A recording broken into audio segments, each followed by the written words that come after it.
Наступил решающий момент. Переговоры США и Ирана. От аятолл требуют отказаться от всего, на чем держится режим.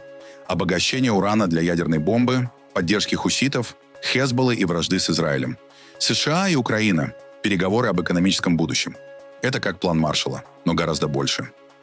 Министр иностранных дел Польши заявил, что поляки не лохи, и призвал Европу готовиться к войне с Россией. Ядерная дочь Ким Чен Ына. Теперь, считайте, второй человек в иерархии и командует ядерными силами. Не только первая леди и кинозвезда. Мелания Трамп возглавит Совет Безопасности ООН уже в понедельник. Супруги Клинтон дают показания в Конгрессе о своих связях с Эпштейном. А теперь об этом подробно и по делу. Это один день. Подпишитесь, поставьте лайк этому видео и оставьте свой комментарий. Заранее спасибо и начинаем.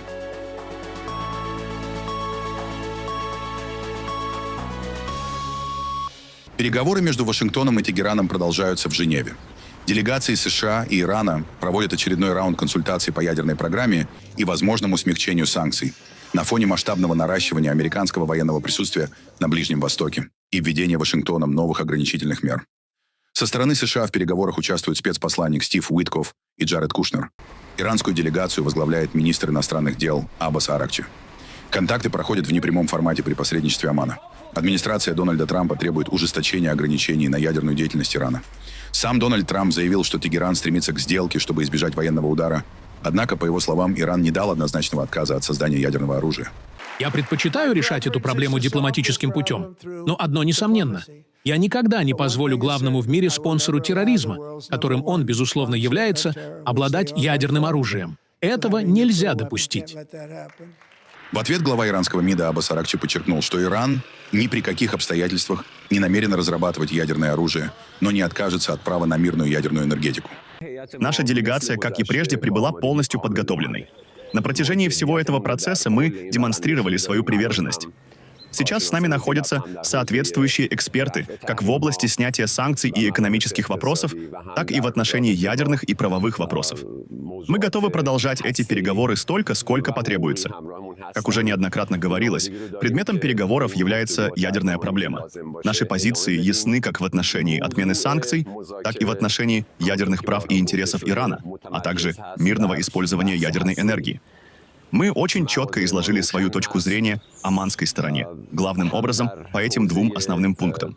По данным источников, иранская позиция, переданная через оманских посредников, предусматривает сохранение права на обогащение урана при возможном согласии на ограничение уровня обогащения в обмен на снятие санкций. Переговоры проходят на фоне региональной напряженности, протестов в Иране и опасений эскалации. США заявили, что Иран должен объявить об отсутствии у нас ядерного оружия. Что ж, верховный лидер уже заявил, что у нас вообще не будет ядерного оружия. Мы убиваем людей? Буквально вчера, позавчера, президент Соединенных Штатов объявил, что Иран устроил массовое убийство 32 тысяч человек. Мы что, устроили массовое убийство? Мы объявили имена убитых и предоставили национальные идентификационные коды.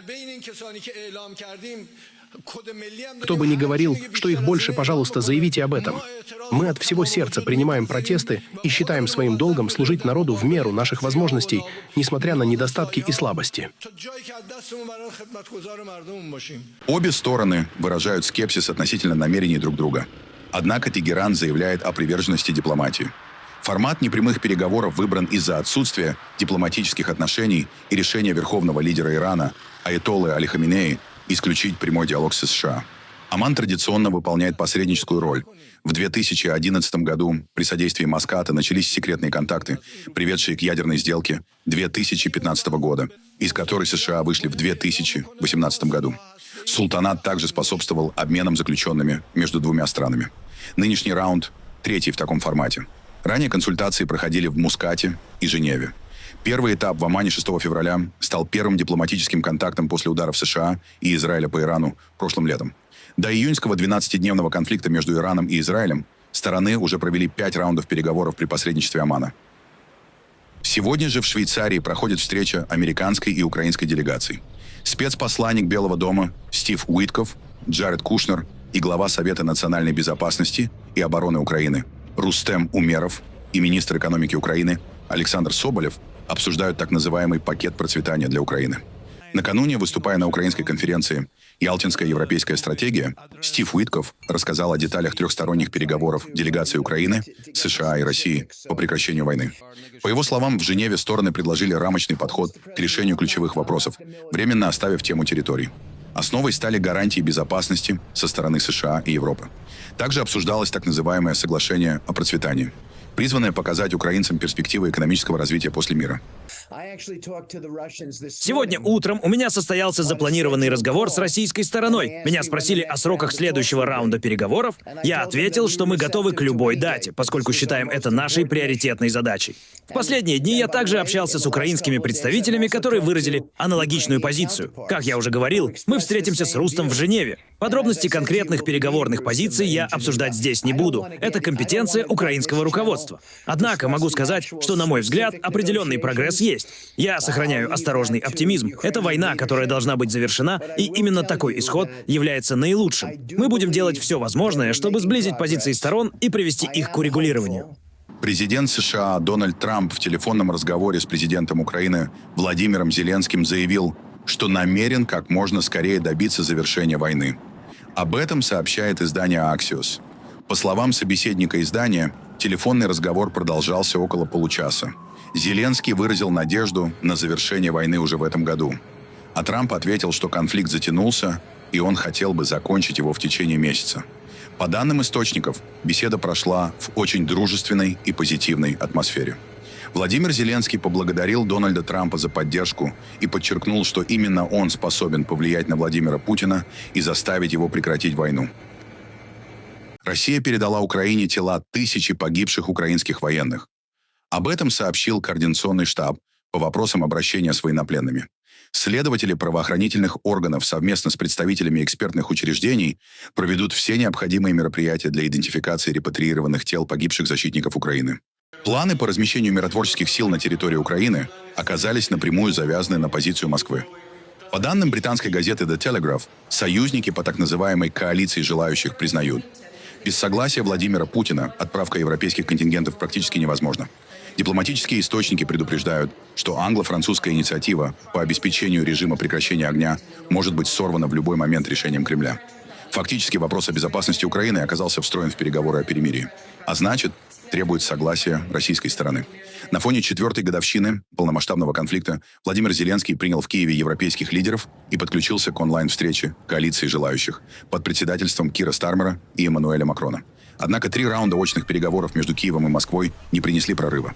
Владимир Путин по-прежнему настаивает на передаче территорий в Донбассе, а гарантии безопасности остаются предметом спора. Лондон и Париж заявили о готовности направить войска и вооружение для сдерживания будущих атак. В коалицию входят не менее 26 стран, включая государства Евросоюза, Турцию, Норвегию и Исландию. Но по признанию одного из дипломатов, часть стран готова отправить военных только при согласии России. В противном случае европейские силы могут быть объявлены законной военной целью. В прежней версии мирного плана присутствовал пункт, исключавший размещение войск НАТО на украинской территории. Позднее его убрали, однако Москва продолжает предупреждать, любые европейские подразделения будут рассматриваться как цель для удара. Дополнительное напряжение вызвали заявления российской разведки о якобы планах Великобритании и Франции по передаче Киеву ядерных вооружений. Тем временем Великобритания объявила о крупнейшем пакете санкций против Москвы с начала конфликта. Генеральный секретарь НАТО Марк Рютте подчеркнул, Украине необходимы вооружения сегодня и каждый день. Однако в самом Евросоюзе единства нет. Венгрия заблокировала новый пакет санкций и кредит на 90 миллиардов евро. А премьер-министр Виктор Орбан заявил, что Будапешт не намерен отправлять ни деньги, ни солдат. Бывший премьер-министр Великобритании Борис Джонсон в Киеве призвал Запад усилить давление на Москву и передать Украине дальнобойные ракеты, включая американские «Томагавк» и немецкие «Таурус». По его словам, без реального давления Кремль не будет заинтересован в завершении войны. Министр иностранных дел Польши Радослав Сикорский выступил с жестким предупреждением. Европа входит в период прямых угроз со стороны России, и Польша должна быть готова к сценарию крупного военного конфликта. По его словам, Кремль уже тестирует Запад, от нарушения воздушного пространства до диверсий и информационных операций. Спустя десятилетия после референдума по Брекситу пробил час Европы. Либо мы будем едины, либо нас поглотят более крупные игроки. Европейский Союз, объединяющий своих граждан, в совокупности является второй по величине экономикой мира. Оборона страны на восточном фланге НАТО в случае возможной российской агрессии обошлась бы как минимум в 1 200 миллиардов евро. Это в 24 раза больше польского оборонного бюджета. 1200 миллиардов евро. Сикорский подчеркнул, поддержка Украины отвечает жизненным интересам Польши и ответил на обвинения Венгрии в адрес Украины в якобы нежелании поставлять нефть по трубопроводу «Дружба». Министр иностранных дел Венгрии заявил весьма категорично, что никаких технических проблем с транспортировкой российской нефти через территорию Украины в Венгрию нет. Однако проблемы существуют. Россияне нанесли удар по насосной станции в Бродах и по крупному нефтехранилищу. Мне показали фотографии горящего резервуара, а также поврежденных, неработающих реле и других элементов технической инфраструктуры. Глава польского МИДа заявил о кризисе системы международных отношений. Возвращается логика концерта «Держав» из XIX века, где действует право сильного и разделение мира на сферы влияния. Польша, по словам Сикорского, стоит на принципах Устава ООН и территориальной целостности государств. В мире, где исчезают нормы, начинает действовать право силы. Отдельно Сикорский остановился на отношениях с США. Мы были и будем лояльным союзником Америки, но не можем быть лохами. На изменения в Соединенных Штатах мы смотрим с пониманием, но и с тревогой. Мы помним о поддержке Польши со стороны таких президентов, как Вудро Вильсон и Рональд Рейган. Не стоит искать врагов там, где у нас есть союзники. Угроза суверенитету и безопасности Республики Польша исходит из одного направления – с востока, а не с запада. Новые цитаты пресс-атташе российского МИДа Марии Захаровой. На этот раз она заявила, что отправка британских войск в Украину лишь продлит войну, а не завершит ее. Ранее Франция и Великобритания объявили о планах направить свои силы в Украину после установления перемирия. С британского бюджета, согласно правительственному заявлению, выделены 200 миллионов фунтов стерлингов на формирование, как вы думаете, чего? В Лондоне штаба многонациональных сил, коалиции желающих, численностью... Ну, давайте все подумаем, сколько нужно, чтобы помочь Украине человек британцев, чтобы переломить ход истории, чтобы уже, так сказать, с триумфом восторжествовать в этой самой гибридной войне, чтобы сделать все, чтобы она никогда не заканчивалась. 70 человек будет работать, или там уж, я не знаю, находиться, играть в игры, или я даже не знаю, что делать в этом штабе. 70 человек. Вопреки заблуждению Хилли, развертывание британских войск на Украине будет означать не окончание войны, а затягивание конфликта и увеличение рисков масштабного военного столкновения с участием куда большего количества государств. Как мы неоднократно подчеркивали, в случае военной интервенции на Украину иностранные контингенты станут для нас законной военной целью. Одной из, как считали в России, законных целей были также нефтехранилища во Львовской области и проходящий неподалеку участок нефтепровода «Дружба». Однако теперь свою причастность к ударам Москва отвергает. Захарова потребовала срочно восстановить по «Дружбе» поставки нефти в Словакию и Венгрию. Эти действия, без сомнения, угрожают энергобезопасности и этих стран, да и европейского континента в целом. Эта акция киевского режима вызвала справедливое возмущение венгерских и словацких властей. Они расценили подобные действия киевского режима как прямое посягательство на их суверенитет. И на этом фоне отсутствие должной реакции со стороны евроинститутов, которые вроде как стоят на страже интересов своих стран-членов, и отсутствие какой-либо реакции на украинские удары по нефтепроводу «Дружба», кого они могут уже удивить? Да никого, это уже их рутина. Все знают, что бы ни сделал киевский режим, никто со стороны Брюсселя его не осудит. А почему? Так на чьи деньги все это киевский режим творит? На брюссельские. Российская Госдума пишет письма. В ООН французский, британский, немецкий и общеевропейские парламенты с возмущением по поводу собственной российской легенды о том, что Франция и Британия якобы собираются передать Украине некое ядерное оружие. Депутаты Нижней палаты российского парламента в это верят и искренне поддерживают легенду, озвученную Путиным, Медведевым и послом России в ООН Небензой. Когда речь идет о поставках ядерного оружия либо компонентов к нему, это нарушение всех международных договоров и решений самого высокого уровня. Мерц и Макрон, и руководители Англии, которые так часто меняются, что можно даже не упоминать их, должны быть привлечены к ответственности за сокрытие информации и за действия, которые могли привести к трагедии. Владимир Путин и Александр Лукашенко встретились в Кремле на заседании так называемого Высшего государственного совета союзного государства России и Беларуси. Формально оно посвящено введению общих для двух стран ГОСТов. Фактически, Лукашенко начал с благодарности за размещенное на территории Беларуси российское ядерное оружие. В текущей международной ситуации на фоне напряженной обстановки, прежде всего на западных рубежах, нам жизненно необходимо развивать отношения союзничества и стратегического партнерства между Беларусью и Россией. Геополитический расклад объективно ставит перед нами задачу быть готовыми совместно реагировать на любые вызовы. Начата практическая реализация договора о гарантиях безопасности в рамках союзного государства. В декабре заступил на боевое дежурство в Беларуси, как мы с вами и договаривались, ракетный комплекс «Орешник». Надежную основу союзничества России и Беларуси создает вступивший в силу в 2025 году межгосударственный договор о гарантиях безопасности в рамках союзного государства. Данный комплексный документ направлен на защиту суверенитета, независимости, конституционного строя России и Беларуси, целостности и неприкосновенности нашей территории и внешних границ. Убежден, что вместе с белорусскими друзьями мы будем и далее делать все необходимое, чтобы военная безопасность союзного государства была обеспечена всеми имеющимися у наших стран силами и средствами. Фридрих Мерц завершает визит в Китай. После официальных переговоров федерального канцлера Германии решили немного удивить. Стандартная туристическая программа в Пекине, экскурсия по запретному городу – это бывшая резиденция китайских императоров. Затем Мерц отправился на завод Mercedes-Benz Group AG в Пекине. Там Мерцу показали немецкий Mercedes китайского производства. Канцлера сопровождали топ-менеджеры 30 немецких компаний, включая ведущих автопроизводителей, таких как Volkswagen и BMW, которые остро ощущают на себе давление китайской конкуренции, что способствует росту торгового дисбаланса. Потом канцлер отправился на завод Siemens Energy в Ганчжоу и осмотрел плоды немецко-китайского сотрудничества. Кстати, по приезду в город Мерца встречали не девушки в фэньгуанях с пельменями гёдзе и соевым соусом в руках, а ансамбль роботов, которые продемонстрировали гостю танцы, приемы китайских боевых искусств и акробатические номера. Один из роботов упал во время выступления, но лишь для того, чтобы демонстративно ловко вскочить обратно на ноги. В конце визита Фридрих Мерц поделился впечатлениями. Я покидаю эту страну со следующими впечатлениями.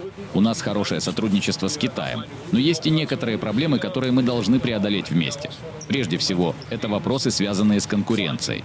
Китай обладает высокими производственными мощностями, некоторые из которых сейчас также создают проблемы для Европы, поскольку они значительно превышают рыночный спрос. Нам придется подробно обсудить это после моего визита. Я также попрошу федерального министра экономики совершить повторный визит в Китай. В целом, на мой взгляд, сейчас речь идет о поиске хорошего сотрудничества, а также об открытом обсуждении сложных вопросов. Нам следует просто укрепить наши отношения с Китаем. В любом случае, это то, что мы должны сделать. Это относится к политическим переговорам, но также и к экономическому сотрудничеству. И, наконец, я надеюсь, что в ходе моих переговоров мне удалось способствовать некоторому пониманию того, что руководство этой страны также должно внести свой вклад в прекращение войны в Украине. Визит канцлера Мерца плодотворный и значимый. Он еще раз демонстрирует приверженность Китая и Германии поддержанию стабильных и конструктивных двусторонних отношений, дальнейшему углублению взаимовыгодного сотрудничества и надлежащему урегулированию разногласий посредством откровенного, открытого и взаимоуважительного диалога. Китай готов использовать этот визит как возможность для совместной работы с Германией над открытием новой главы в китайско-германских отношениях и привнесения стабильности и позитивной энергии в мир, охваченный хаосом. В Пхеньяне вновь показали возможную наследницу режима. Дочь лидера КНДР Ким Чен Ына появилась на военном параде, прошедшем вечером 25 февраля. Кадры опубликовали государственные СМИ на следующий день. И они сразу подогрели разговоры о подготовке преемницы. 13-летняя дочь северокорейского диктатора Ким Чжу-э присутствовала на параде по случаю завершения 9-го съезда Трудовой партии Кореи. На видео государственного телевидения она стоит рядом с Ким Чен Ыном и высшим военным руководством, аплодируя проходящим подразделениям. Оба в черных кожаных плащах. На других кадрах Ким Чу-э наблюдает за пролетом военной авиации вместе с отцом и генералами. Официально ее роль не поясняется. Однако сама публичная демонстрация дочери диктатора в окружении военной элиты рассматривается как политический сигнал.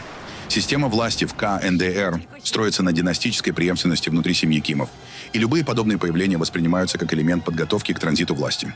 Южнокорейская разведка, на которую ссылается газета The Chosun Daily, утверждает, что 13-летняя Ким Джу-э якобы фактически курирует ядерные силы страны и занимает пост, обозначаемый как генеральный директор ракетной программы.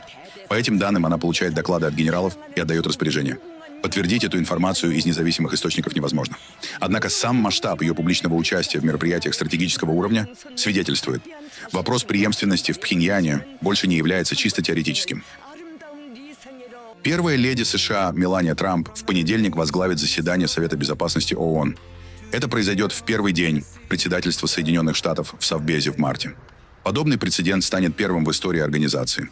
Ранее первые леди не председательствовали на заседаниях Совета Безопасности. По предварительной повестке участники обсудят вопросы образования, технологий, а также их связь с темами мира и международной безопасности. Ожидается, что ключевой акцент в выступлении Мелании Трамп будет сделан на тезисе о достижении мира через образование. Бывший президент США Билл Клинтон и экс-госсекретарь Хиллари Клинтон дают показания в Конгрессе по делу Джеффри Эпштейна. Допросы пройдут в Нью-Йорке 26 и 27 февраля после месяцев переговоров между адвокатами Клинтонов и Комитетом Палаты представителей. По данным Bloomberg, появление бывшего президента перед Конгрессом – крайне редкий случай. Интерес к связям Клинтона и Эпштейна вырос после публикации новых материалов Министерства юстиции США. Билл Клинтон ранее заявлял, что прекратил контакты с Эпштейном задолго до его смерти в 2019 году и не знал о его преступлениях. Председатель комитета Джеймс Комер пообещал оперативно обнародовать видео и стенограммы допросов, чтобы все подробности стали доступны публике.